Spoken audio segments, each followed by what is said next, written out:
नमस्कार, तुम्हा सर्वांचं आपल्या स्टडी पॉईंट या यूट्यूब चॅनलमध्ये स्वागत आहे। तर मंत्रिमंडळ बैठक मगाशी संपन्न झालेला आहे। या मंत्रिमंडळ बैठकीमध्ये या ठिकाणी महत्त्वपूर्ण असे राज्य सरकारने आजच्या या मंत्रिमंडळ बैठकीत महत्त्वपूर्ण निर्णय घेतलेला आहे। याबद्दल संपूर्ण निर्णय या व्हिडिओच्या माध्यमातून आपण जाणून घेणार आहोत।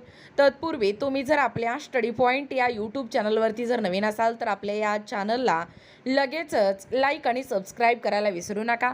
चला तर मग वेळ वाया न घालवता आपल्या राज्य सरकारने आजच्या मंत्रिमंडळ बैठकीत घेतलेले महत्त्वपूर्ण निर्णय काय आहेत ते या ठिकाणी आपण जाणून घेऊया।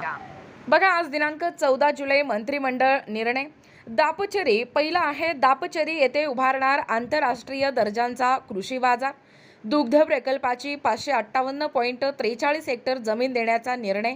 पालघर जिल्ह्यातील मौजे दापचरी तालुका डहाणू येथील दुग्ध प्रकल्पाची जमीन महाराष्ट्र राज्य कृषी पणन महामंडळास देण्यास मंजुरी।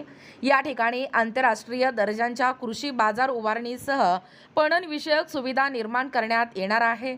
पालघर ठाणेसह परिसरातील शेतकऱ्यांना या सुविधेचा मोठा लाभ होणार आहे। त्यानंतर दुसरा निर्णय आहे शेतकऱ्यांना पीक कर्जासाठी मोठा दिलासा।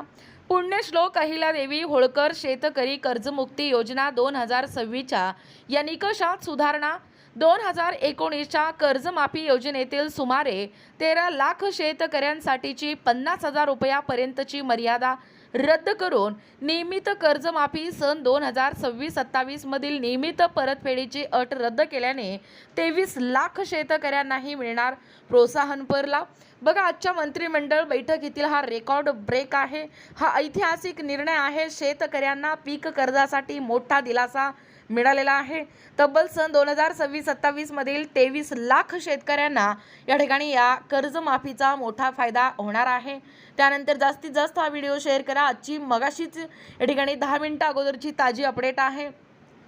राज्यातील नागरी स्थानिक स्वराज्य संस्थांच्या मालमत्तांसाठी मुद्रीकरण धोरण मंजूर।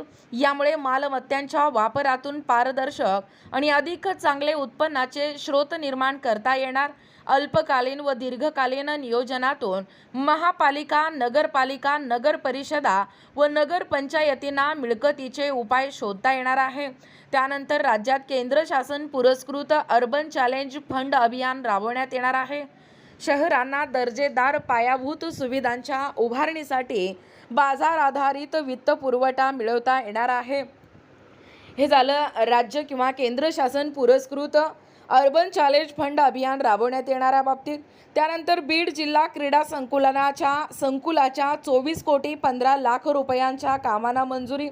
क्रीडा संकुलात synthetic, athletic, track, football, hockey मैदान, व्हॉलीबॉल, कबड्डी, खो खो मैदान, इंडोर हॉलचे आधुनिकीकरण, वसतिगृहाच्या 3ऱ्या मजल्यांचे बांधकाम, रेन वॉटर हार्वेस्टिंग करणे, विविध खेळांच्या मैदानांचा समावेश या ठिकाणी या बीड जिल्हा क्रीडा संकुलाच्या 24 कोटी 15 लाख रुपयांच्या कामांना मंजुरी देण्यात आलेला आहे। त्यानंतर अपराधी परिवीक्षिका अधिनियम 1958 अंतर्गत मुक्तबंदी व परीक्षा विधान बंदी यांना देण्यात येणाऱ्या सहाय्यक अनुदान योजनेच्या या रकमेत दुपटीने वाढ करण्यात आलेला आहे।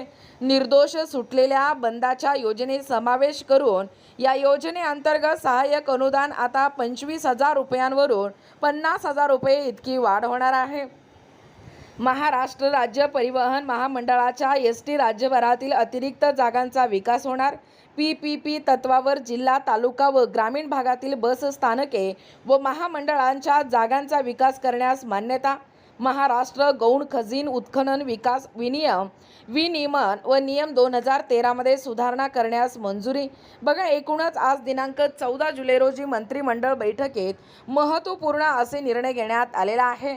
या महत्त्वपूर्ण निर्णय कोणकोणते आहेत ते संपूर्णपणे व सविस्तरपणे या व्हिडिओच्या माध्यमातून जाणून घेण्याचा प्रयत्न केलेला आहोत।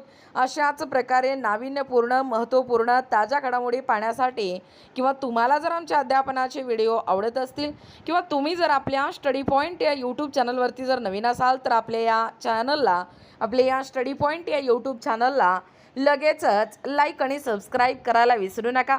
भेटूया अशाच पुढच्या नवीन व्हिडिओमध्ये। तोपर्यंत धन्यवाद।